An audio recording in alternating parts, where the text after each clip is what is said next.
Nous sommes venus en mission ici au Katanga pour pouvoir faire un état de lieu du ministère de la Jeunesse. Je fais part de mon inquiétude en ce qui concerne la spoliation à grande échelle des immeubles du domaine privé de l'État. Il y a des centaines de milliers de personnes qui sont protégées par les Nations Unies, la MONUSCO, les agences humanitaires, les ONG. Nous avons parlé des efforts diplomatiques en cours, de la manière dont nous pourrions travailler ensemble pour faire avancer ce processus. Célébrée depuis 1994, la Journée internationale de la protection de la couche d'ozone est fixée le 16 septembre de chaque année.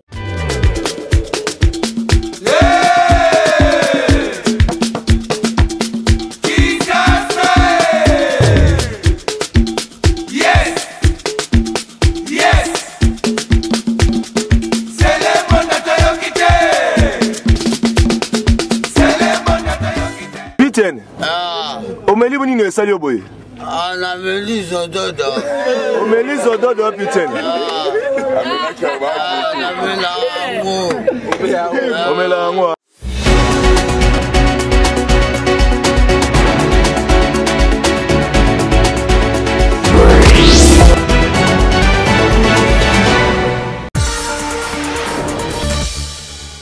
Alors, le champion d'Afrique.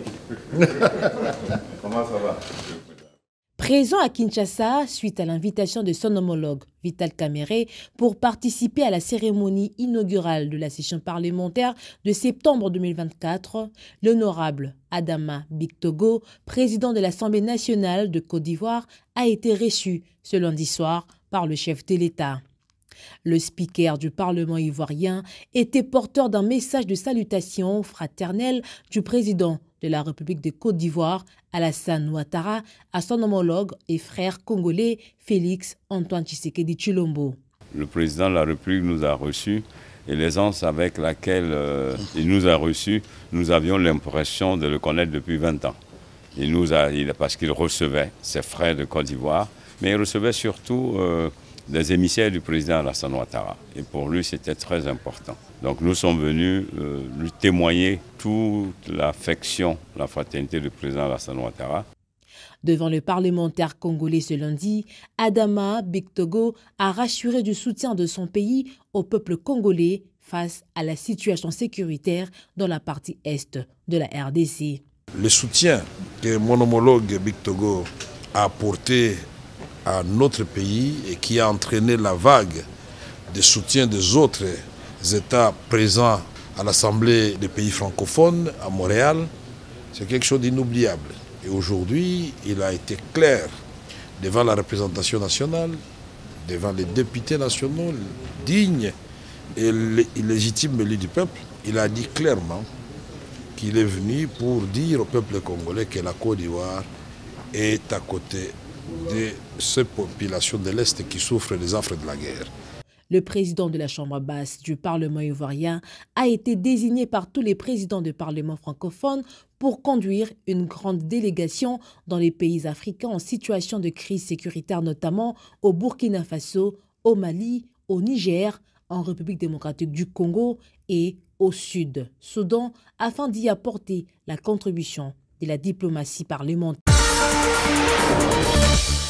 Préoccupé par les retours de la paix en République démocratique du Congo, le speaker de la Chambre basse du Parlement, le professeur Vital Kamerhe, s'est entretenu avec le secrétaire général adjoint des Nations Unies en charge du maintien de la paix en mission officielle en République démocratique du Congo. Jean-Pierre Lacroix et Vital Kamerhe ont parlé du processus de paix en RDC et du soutien des Nations Unies aux efforts que fournit le président Félix Antoine Tshisekedi Tshilombo pour pacifier la partie est du pays. Le secrétaire général adjoint des Nations Unies a également salué l'engagement de la République démocratique du Congo, notamment dans les processus de paix de Luanda et de Nairobi, aussi de la pertinence de l'engagement de tous les partenaires concernés par ces processus pour que la paix soit enfin rétablie. Il a par ailleurs rappelé au président de l'Assemblée nationale que le rôle que les Nations Unies attendent du Parlement congolais est celui de s'investir dans le renforcement de l'appareil sécuritaire congolais et de soutenir toutes les résolutions prises dans le cadre de la recherche recherche de la paix en République démocratique du Congo.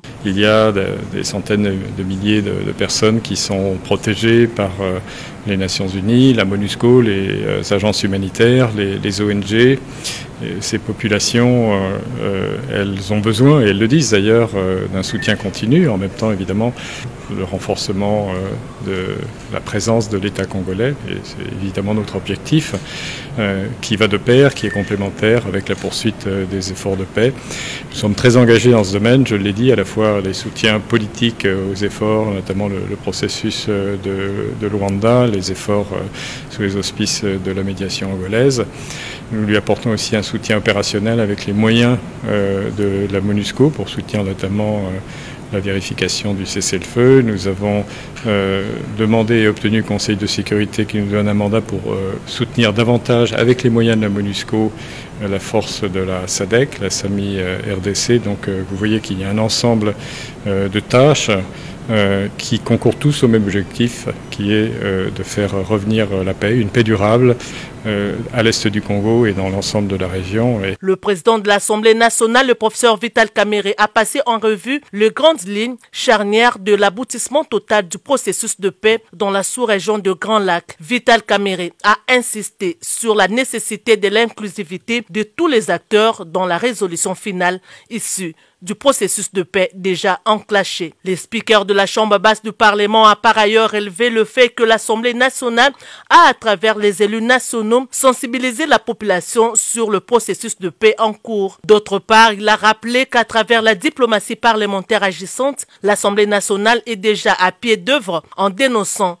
cette guerre injuste imposée par le Rwanda et en invitant tous partenaires internationaux à s'impliquer dans la recherche de la paix en République démocratique du Congo. À la demande de Bintou Keïta, représentante du secrétaire général des Nations Unies en RDC, qui accompagnait Jean-Pierre Lacroix, le président de l'Assemblée nationale, le professeur Vital Kamerhe, a fait savoir qu'une plénière spéciale sera tenue sur la situation sécuritaire dans la partie est du pays. Ça sera aussi une tribune pour la MONUSCO de venir éclairer la lanterne des élus nationaux et la population sur certaines questions importantes en rapport avec l'exécution de sa mission.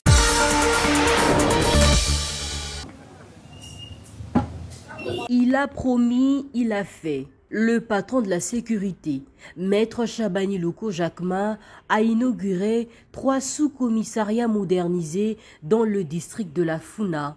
Cette promesse se matérialise un mois après sa descente sur terrain le 17 août dernier dans le cadre de la visite d'inspection de 6 sous-commissariats dans le même district. Accompagné de la vice-ministre de l'Intérieur, Eugénie Tchela, et quelques élus du district de la Funa, Maître Chabani Luko a d'abord étrenné le sous-commissariat d'Elengesa situé au croisement des avenues Gambela et Ngiringiri. Minimisant tout protocole et escorte, le patron de la sécurité va longer l'avenue Ngiringiri jusqu'à son croisement avec l'avenue Elengesa pour inaugurer le Sousiat Ngunza avant celui d'Emboli, situé sur l'avenue Kimwenza au quartier Yolo Sud. Ces 3 sous-commissariats contiennent 2 bureaux administratifs, 2 cachots et toilettes. Maître Chabani Luko Jacquemin a remis les clés de ces bureaux des proximités de la police au commissaire divisionnaire principal, le général Alonga Boni.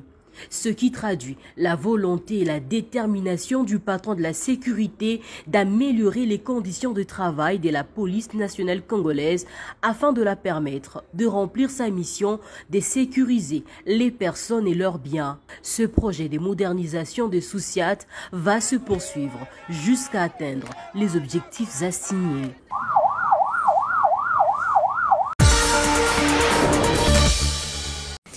Nous avons d'abord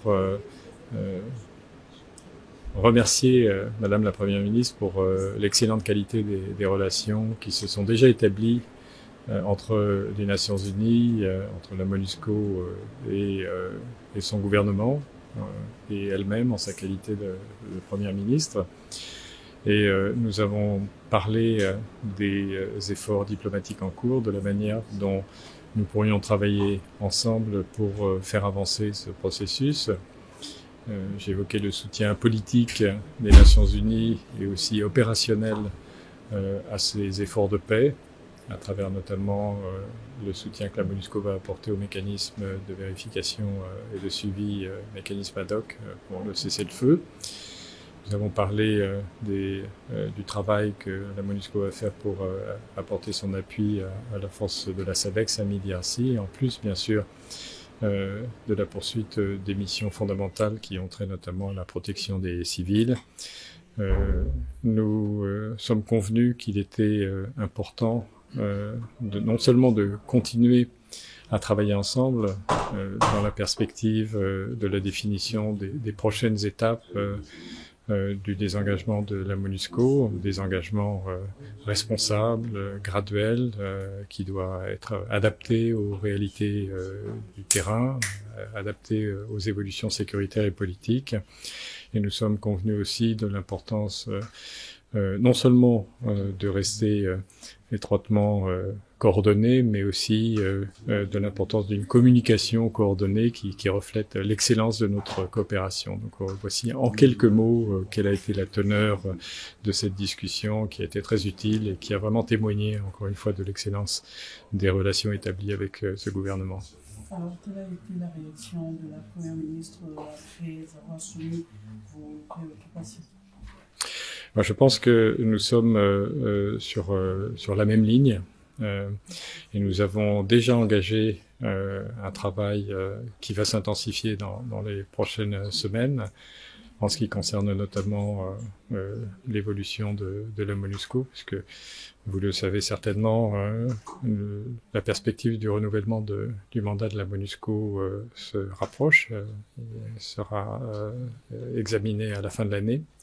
Entre-temps, nous devons fournir un rapport au Conseil de sécurité. Ça doit évidemment, ce rapport, procéder d'un travail étroit entre les autorités congolaises, le gouvernement et nous-mêmes. Et puis par ailleurs, évidemment, il y a de multiples autres activités que nous voulons continuer à conduire avec le gouvernement. Nous avons parlé de l'importance de réactiver le désarmement, la démobilisation, la réintégration des combattants, l'importance qui s'attache à ce que toutes les structures soient en place, et ressources également, parmi d'autres sujets.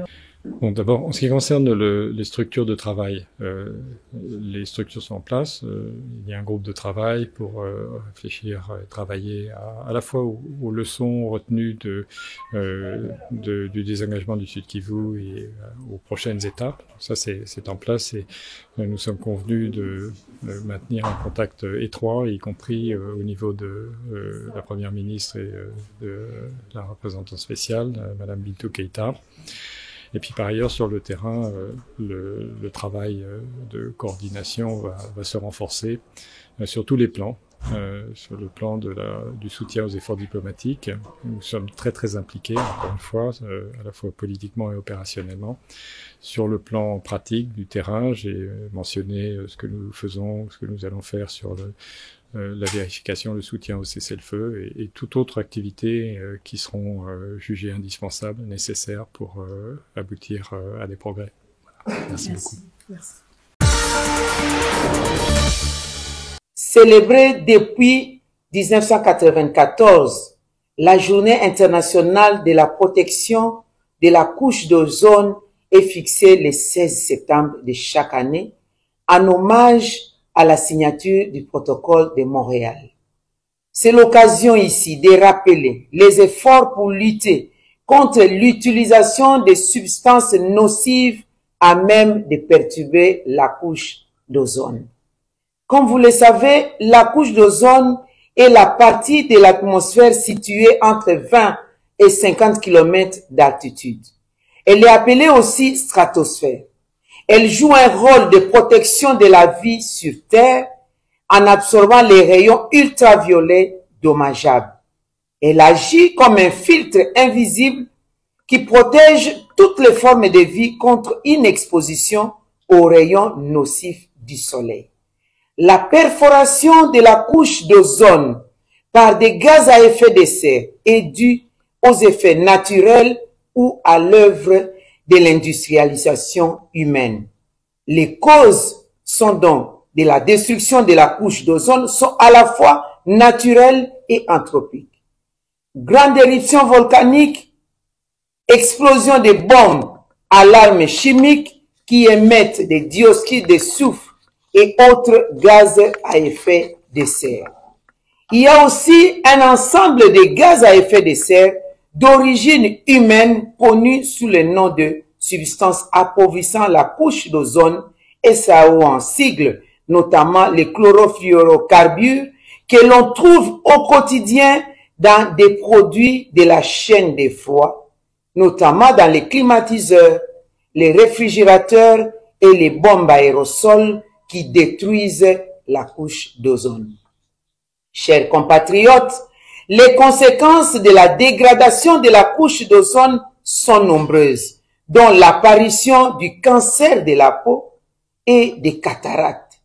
C'est la première cause de cécité dans le monde. Plus de 2 millions de nouveaux cas de cataractes par an sont enregistrés à l'échelle de la planète. Le rayonnement non filtré du soleil peut également perturber les processus biologiques et endommager divers matériaux. Mesdames et messieurs, comment donc lutter contre la dégradation de la couche d'ozone? Tout simplement en réduisant l'utilisation des substances qui la détruisent, en employant des procédés et produits écologiques. Ainsi, en ces jours de la célébration de cette journée et au regard du thème retenu, booster les actions en faveur du climat, j'appelle notamment les utilisateurs et les organisations professionnelles œuvrant dans les secteurs de la chaîne des froids à se conformer davantage aux exigences et réglementations en vigueur pour contribuer à la protection de la couche d'ozone. Et à nos chers parlementaires, à inscrire en priorité l'examen du projet de loi autorisant la ratification de l'amendement sur le chlorofluorocarbure au protocole de Montréal, dont son examen leur sera bientôt soumis. Sous la vision du chef de l'État, son Excellence Félix-Antoine Tshisekedi Tshilombo, matérialisé dans les programmes du gouvernement conduit par son Excellence Madame la Première ministre Judith Suminwa Tuluka, la République démocratique du Congo, pays solution face aux enjeux du climat, fort de son engagement contenu dans sa contribution déterminée à l'échelle nationale CDN en sigle, s'est fixé comme, entre autres objectifs, de mener des actions visant à maintenir la température planétaire à 1,5 degré Celsius par une économie sobre en carbone et aussi les efforts permanents de la préservation de son couvert forestier qui joue un rôle important dans la lutte contre les changements climatiques.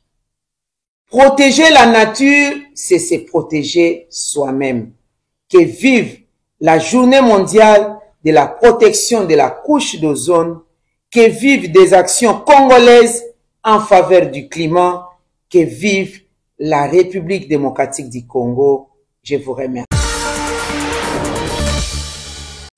Reçu en audience ce mardi 17 septembre 2024 par le gouverneur de province, Jacques Kabula Katoué, la ministre nationale de la Jeunesse a fait la restitution de sa mission qu'elle a réalisée dans le Haut-Katanga. Noéla Aïga Nagato a par la même occasion lancé un appel à la jeunesse du Haut-Katanga à se réveiller pour défendre ses droits. Nous sommes venus en mission ici au Katanga pour pouvoir faire un état de lieu du ministère de la Jeunesse. Qu'est-ce que nous trouvons, comment est-ce que nous allons faire pour pouvoir avancer et qu'est-ce que nous devons apporter de nouveau. C'était un cadre d'échange pour établir justement un cadre de collaboration avec lui, pour savoir comment est-ce que nous allons pouvoir avancer selon ce que nous avons trouvé sur terrain. Nous sommes ministres de la Jeunesse, les jeunes du Haut-Katanga, nous sommes là. Nous devons nous lever pour pouvoir redorer l'image et nous battre et défendre nos droits, ce qui nous revient. Le chef de l'exécutif provincial, Jacques Kabula Katoué, va par la suite échanger avec le ministre national de l'Urbanisme et Habitat, Crispin Mbandou Mpanzou. Les deux personnalités ont abordé plusieurs questions concernant la réforme apportée par le président de la République dans ces secteurs et la spoliation des concessions de l'État. Je fais part de mon inquiétude en ce qui concerne la spoliation à grande échelle des immeubles du domaine privé de l'État. Et le gouverneur m'a rassuré de son implication pour pouvoir récupérer les maisons qui appartiennent à l'État. Il était aussi question de la situation de la spoliation des terrains qui appartiennent à la RVA au niveau de l'aéroport de Loano. Et d'ailleurs, tout à l'heure, nous allons effectuer une descente pour aller nous rendre compte nous-mêmes de la situation réelle sur le terrain. Et à l'issue de cette descente-là, nous prendrons des décisions et des orientations quant à ce. Les constructions anarchiques érigées sur plus ou moins 20 hectares appartenant à la RVA au Katanga seront toutes démolies sans délai. Cette décision fait suite à la descente d'inspection effectuée conjointement par le ministre national de l'Urbanisme et Habitat, Crispin Mbandou Mpanzou, et le gouverneur Jacques Kaboula Katoué. Des mesures vont être prises sur le plan administratif, mais aussi sur le plan juridique. Donc nous sommes avec le procureur général ici, qui va se saisir des infractions qu'il a constatées ici sur le terrain, et les responsabilités vont être appliquées. À titre d'exemple, la justice va punir sévèrement pour servir d'exemple à toute la population qu'on ne peut pas spolier un bien de l'État. D'ici peu, il y aura des inspecteurs qui vont venir pour l'inspecter. Et donc, il faut qu'on trouve un aéroport déjà clôturé et toutes les exigences soient réunies. Pas la spoliation. Donc, nous n'acceptons pas. Ceux-là qui ont eu des terrains ici doivent déjà se mettre en tête qu'ils vont le perdre. Le ministre Mbadou a décrié le désordre et l'irresponsabilité des uns et des autres dans ces dossiers. Après cette descente, nous allons faire le point pour que les responsables soient immédiatement inquiétés. Parce que ce qui se passe ici, c'est du banditisme administratif. Alors les responsabilités des uns et des autres doivent être déterminées. Il faut dire que les responsabilités tant administratives que judiciaires seront établies, ce qui justifie la présence du procureur général. Les ministres provinciaux ayant en charge les infrastructures et celles ayant en charge le transport faisaient aussi partie de la délégation, de même que tous les services de la RVA, du cadastre et de l'urbanisme. La relance du projet de développement du Grand Inga au Congo central n'est plus qu'une question de temps. C'est ce qui ressort des discussions entre le gouverneur de province, Grace Nkwanga Maswangi Bilolo, et une forte délégation de la Banque mondiale conduite par Tierno Ba, spécialiste principal en énergie et industrie extractive, mardi 17 septembre 2024, dans la salle de réunion du 4e niveau du gouvernorat. La province du Congo central regorge d'une ressource unique, qui est la ressource du Grand Inga. Et aujourd'hui, la Banque mondiale, à la requête du gouvernement, vient accompagner le pays, la RDC, pour le développement de cette ressource au bénéfice des populations congolaises. Et avant tout, au bénéfice des populations de la province du Congo central. L'expert de cette grande institution bancaire se réjouit du sens d'écoute très élevé du chef de l'exécutif provincial du Congo central. Tierno Ba a également précisé que cette fois-ci, la relance du projet Grand Inga prendra en compte la situation des communautés locales. La réaction a été très positive. Je pense qu'on est très alignés sur les priorités de cet appui. Il a beaucoup insisté sur le développement des communautés locales que nous avons à cœur pour tous nos projets de la banque, notamment ce projet. Vous savez, Inga 1 et Inga 2 a laissé une amère expérience aux populations du Congo central. Nous en sommes conscients. Et aujourd'hui, l'appui de la banque va beaucoup s'axer sur comment permettre aux populations locales qui vont être impactées par le projet d'avoir une vie meilleure après le projet. Et comment les populations de la province du Congo central vont pouvoir bénéficier des retombées économiques qui vont venir avec le développement de cette grande infrastructure de Inga. La préparation du concept du chronogramme étant déjà amorcée, c'est au cours du mois prochain que le projet sera présenté au conseil d'administration de la Banque mondiale dans le but de débloquer une enveloppe d'$1 milliard américains comme premier financement. Conduite par Monseigneur Samuel Lotika, évêque président provincial de l'église du Christ au Congo Grand-Oriental, cette délégation est porteuse d'un grand message dans le cadre de la Fédération pour la paix universelle, une organisation internationale qui milite pour la paix. Monseigneur Samuel Lotika annonce à l'autorité provinciale l'organisation d'une cérémonie consacrée à la nomination de certaines autorités tchopolaises en qualité d'ambassadeurs de la paix au regard de leurs faits, gestes et actions en faveur de la paix. Le comité de la fédération ici au niveau de la province qui a siégé et qui a vu comment nos autorités aujourd'hui sont en train de présider à la destinée de cette province et comment ils se donnent pour le bien-être du peuple. Dans tout cela, nous avons remarqué que sincèrement ce sont des partisans de la paix mais aussi des artisans de la paix. Et à ce titre-là, ils doivent être honorifiquement honorés. Il appelle toute la population tchopolaise à les emboîter les pas car la République démocratique du Congo tout entière a besoin de la paix pour se développer. En réaction, le gouverneur de province, Ponlele Ndongodi Babonga, très ému, trouve cet acte comme un motif d'encouragement qui va les pousser à faire mieux.